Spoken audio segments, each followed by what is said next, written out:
What's going on, guys? Welcome to video 4 of module 1. And this one, we're going to talk about how do I know how to price my item, how do I know how many reviews I need, what are the restricted categories on Amazon, and more stuff in that category. So first off, let's talk about pricing. So how do we know what to price our item? Do we want to price lower than the competition? Do we want to match them? Do we want to go above? So some things I will look at when considering pricing is how similar is the product to mine? Is it pretty much the exact same? How good is their listing? How high quality pictures do they have? Because if they have low quality photos and not a very good listing, we can charge more than them and we'll most likely get more sales than them. Pricing on Amazon is kind of weird. A lot of times when I raise my price, I'll get more sales. For example, my first product started at $19.99, raised my price to $22.99, got more sales. Raised it again to $24.99, got more sales for about 7 days straight. Raised it again, sales dropped a little. So I'm like, okay, that's kind of where the threshold is. So then I left my product at $24.99, which is what it's at now. But let me show you how I will look at different products to try and figure out pricing. So first off, we never look for anything, for product research, for pricing, for anything, at sponsored. Because they are paying to be there. So they're not really our direct competition since we think we're going to get on the first page with a product. So what we will look at is just what our competition is. So let's say we plan to start a 24-piece lock picking set with a lock and a case. So I'd say, okay, $32.99, $25, that's more. It doesn't come with the lock, so I'm not going to count that one. That one's just the lock. Now this one, $15, but they're priced at $23, and so on. So that's kind of where our competition goes to right here, $32. This guy doesn't have Prime, and neither does this. So we definitely can beat these guys. Now this product right here is not the same thing. It's just these, and it's way cheaper. So obviously I'm not going to take that into account at all. So I'll say, okay, our main competitors are $33, $25, another $33, but they have more, and then $32. So if I wanted to start out, if it was me, I would price this one at $29.99, see how it sells, try raising it. If I start losing sales that way, I'll probably drop it again. And then I might even try dropping it down to $24.99 just to match this guy to see what my sales do. Now, if I'm getting 20 sales a day, but my profit here is, let's say, $8, and my profit at the other one is, we'll just say 5 more, so 13.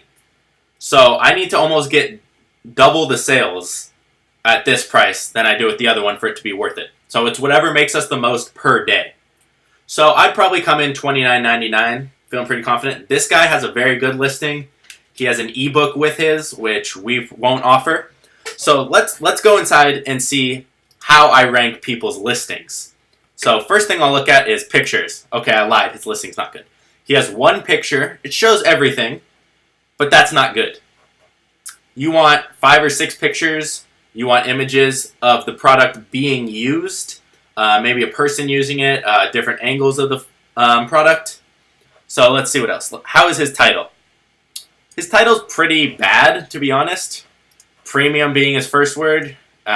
You want your main keyword to be as early in the title as you can, because that's how you rank for it best. So, I mean, it doesn't really describe anything. It just says very basic what it is. So, we can beat him on pictures, yes. We can beat him on the title, definitely. He's currently out of stock, so that's good. He's probably going to drop in the rankings. Now, let's see what else. He doesn't have any bullet points on his listing. They normally show right here. And he doesn't even have, this is his product description. So that's awful. Doesn't tell me anything. So all in all, this is a really bad listing. I give this like a 2 out of 10. This is a nice picture that he edited in Photoshop, even though it's kind of blurry.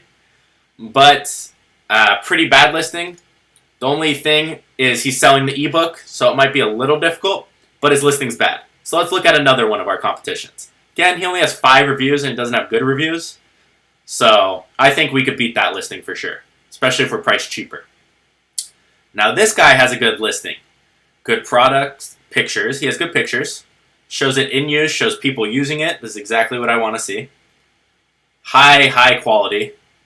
Can zoom in on all the pictures. He does not use Prime shipping though. So we can beat him out in that. We charge $24.99 with Prime shipping. People are going to get it quicker and buy ours instead of his. So that's a plus. Again, his title is okay. I wouldn't say it's bad. I'd give it like a 5 or 6 out of 10. I'd want more information. It's just very basic again. Doesn't utilize his keywords well, like 24 piece. It's okay. I'd put that after like lock tool set or something like that. Now, his bullet points aren't bad. This is kind of how I like to set mine up. All caps right here. Basic overview of the benefit.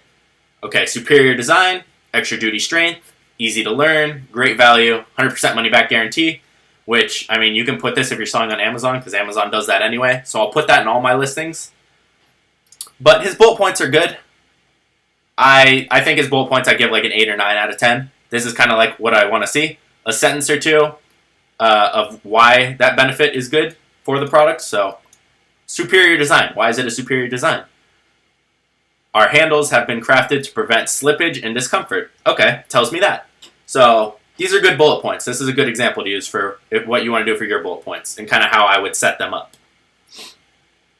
Now let's go look at his description. Now description isn't nearly as important as the bullet points because the bullet points show way up on the Amazon page.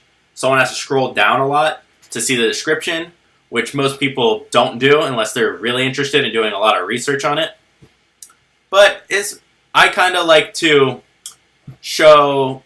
So this is more features of the product, and then I like to put more benefits of the product in here. But instead of making a long paragraph, I'll bullet point it or make it super simple so it doesn't really go past like a line right here. So I'll kind of make it in this format almost, but different than this. Maybe different benefits of what you'll learn and like how you'll benefit from having this product. So all in all, this listing's not bad. It's a pretty good listing. Give it like an 8 out of 10. Their title just needs to be better. But again, we can charge this price and have Prime shipping, and I guarantee you we will outsell this guy if we started this. So that's kind of what I'll do to gauge pricing.